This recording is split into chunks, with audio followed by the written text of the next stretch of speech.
Uttaranchal University BTech Spot Admissions and Seminar May 4th Sunday. Hotel Shelton, Rajahmundry beside Ramakrishna Theatre, Ayyappa Nagar. Shri మహాగణాధిపతే నమః. భారత్ మాతా key జై. జై శ్రీరామ్. నేను మీ కంబాల శ్రీనివాసరావు, విశ్వ హిందూ ధర్మ పరిరక్షణ రామసేన అధ్యక్షుడుగా, అలాగే భారతీయ జనతా పార్టీ నాయకుడిగా మీకు అందరికీ తెలిసిందే. మా ఈ ప్రాంతం ఆంధ్రప్రదేశ్లోని తూర్పుగోదావరి జిల్లా రాజమండ్రికి 33 కిలోమీటర్ల దూరం ఉన్న గోకవరం గ్రామం ఇది.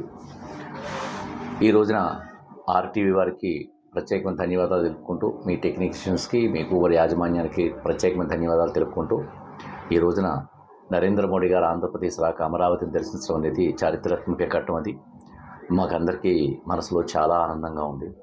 ప్రతి హిందువు, ప్రతి క్రైస్తవుడు, ప్రతి ముస్లిం కూడా అభిమానించే నరేంద్ర మోడీ గారు ఆంధ్రప్రదేశ్ అభివృద్ధి కోసం చెప్పి, రాజధాని పునర్నిర్మాణం కోసం చెప్పిన ఆయన రావడం, శంకుస్థాపన చేయడం, ఇప్పుడు ఆంధ్రప్రదేశ్ ఆర్థిక వ్యవస్థ, ఆంధ్రప్రదేశ్ చంద్రబాబు నాయుడు గారి యొక్క పరిపాలనా దక్షత, అలాగే దానికి తోడు అగ్నికి గాలి తోడైనట్టుగా మన సనాతన ధర్మాన్ని నడిపిస్తున్నటువంటి జనసేన అధినేత పవన్ కళ్యాణ్ గారు, వీళ్ళ సారథ్యంలో వాళ్ళ ముగ్గురు ఒక వాహనంపై అందరికీ అభివాదాలు తెలుపుతూ ముందుకు సాగుతూ ఈరోజు అమరావతిలో ప్రవేశించి దాని శంకుస్థాపన చేయడం, రాష్ట్రాభ్యున్నతికి కావాల్సిన సహకారాలని నరేంద్ర మోడీ గారు ఎన్నో విధాలుగా అందించడం, ఇవన్నీ కూడా చాలా శుభపరిణామాలు.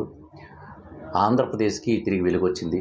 పోయిన ప్రభుత్వం చేసిన దారుణాలన్నీ కాదు, అది దాన్ని శ్మశాన వాటిగా మార్చాడు. ఎంతో డబ్బు ఖర్చు పెట్టి, ఎంతోమంది కోట్ల హృదయాలను, ఎంతోమంది లక్షల హృదయాలను గాయపరిచి, ఎవరైతే జగన్మోహన్ రెడ్డి గారు ఉన్నారో, మాజీ ముఖ్యమంత్రి, వారు చాలామంది ప్రజల మనసులు గాయపరచడమే కాకుండా రాష్ట్రాన్ని 30 సంవత్సరాలు ఆర్థిక పరిస్థితి వెనక్కి తీసుకెళ్ళిపోయేటటువంటి పరిస్థితులు తీసుకొచ్చారు ఆయన.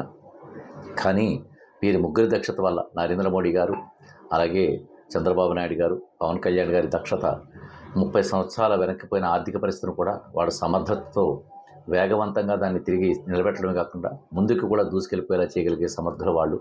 సో ఈ శుభ పరిణామాన్ని మాకు అందరికీ ఎంతో విశిష్టమైంది. మా రామసేన తరఫు నుంచి కూడా మేము అందరూ కూడా సభ్యులు చాలా సంతోషంతో ఉన్నాం. అలాగే భారతీయ జనతా పార్టీ నాయకుడిగా మా అధినేత, దేశానికి అధినేత నరేంద్ర మోడీ గారికి రావడం మాకు హర్షాధికరం. సో ఈ విషయాన్ని మీకు అందరికీ తెలియజేస్తూ, అందరికీ శుభాభినందనలు తెలుపుకుంటూ, భారత రాష్ట్ర భవిష్యత్తు ఎంతో మా దేశంలోనే ప్రథమ స్థానానికి వెళ్ళబోయే సూచనలు మాకు కనపడుతున్నాయని మీకు అందరికీ తెలియజేస్తూ, మీ కంబాల శ్రీనివాసరావు. భారత్ మాతాకి జై. జై శ్రీరామ్. మన రాష్ట్ర రాజధాని అమరావతి పునర్నిర్మాణానికి మన ప్రధానమంత్రి నరేంద్ర మోడీ గారు రావడం శుభపరిణామం. మన ప్రధానమంత్రి నరేంద్ర మోడీ గారు మన దేశం కోసం నిత్యం శ్రమిస్తూ మన దేశాన్ని అభివృద్ధి వైపు శక్తివంతంగా దూసుకుపోతున్నారు. అదేవిధంగా మన రాష్ట్ర ముఖ్యమంత్రి వర్యులు చంద్రబాబు నాయుడు గారు మరియు ఉప ముఖ్యమంత్రి వర్యులు పవన్ కళ్యాణ్ గారు కేంద్ర సహకారంతో మన రాష్ట్రాన్ని అభివృద్ధి వైపు మలుస్తున్నారు. అదేవిధంగా అమరావతి నిర్మాణం ఎన్డీఏ ప్రభుత్వంతోనే సాధ్యం అవ్వాలని కోరుకుంటున్నాను. ఇది డబుల్ ఇంజిన్ ప్రభుత్వం, ఎన్డీఏ ప్రభుత్వం అభివృద్ధిలో దూసుకుపోతుంది. గౌరవ ప్రధానమంత్రి గారు అమరావతి రావడం, పునర్నిర్మాణం, మన రాజధాని చేయడం చాలా శుభపరిమాణం.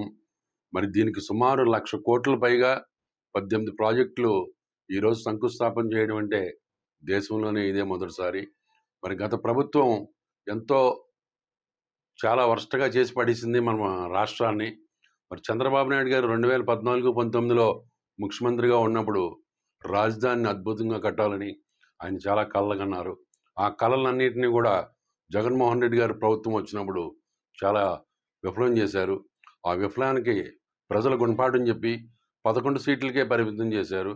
మరలా చంద్రబాబు నాయుడు గారిని, పవన్ కళ్యాణ్ గారిని, ఎన్డీఏ కూటమిని ప్రజలు ఎన్నుకోవడంలో చాలా అదృష్టంగా భావిస్తూ, మరి ఈ రోజున సుమారు 1,00,000 కోట్ల పైన రూపాయలు అమరావతికి పునర్నిర్మాణం చేయడం అంటే చాలా అద్భుతం.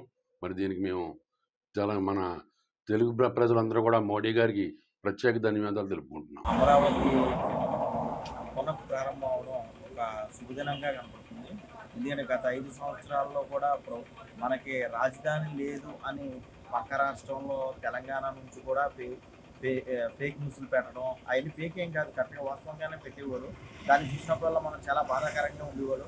ఈరోజు కూటమి ప్రభుత్వం ఏర్పడిన తర్వాత చంద్రబాబు నాయుడు గారు దృష్టి అంతా కూడా అమరావతిని డెవలప్ చేయాలన్న ఆకాంక్షతో ఉండడంతో ఈరోజు సాక్షాత్తు ప్రధానమంత్రి గారిని శ్రీ నరేంద్ర మోడీ గారిని తీసుకొచ్చి అమరావతిని ప్రారంభించడం చాలా ఆనందకరంగా ఉంది.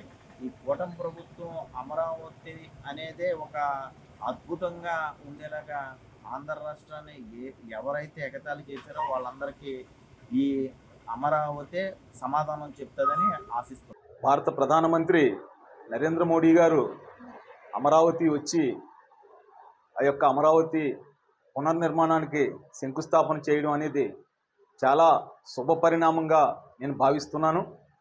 ఆయన అమృత హస్తాలతోటి ఈ శంకుస్థాపన చేయడం అనేది ఈ రాష్ట్ర చరిత్రలో ఒక చిరస్థాయిగా ఒక చిరస్మరణీయమైన ఘట్టంగా నిలిచిపోతుందని, ఆయన యొక్క ఆధ్వర్యంలో ఈ రాష్ట్రం మరింత సర్వతోముఖాభివృద్ధి సాధించబోతుంది అనే ఆశాభావాన్ని నేను వ్యక్తం చేస్తున్నాను.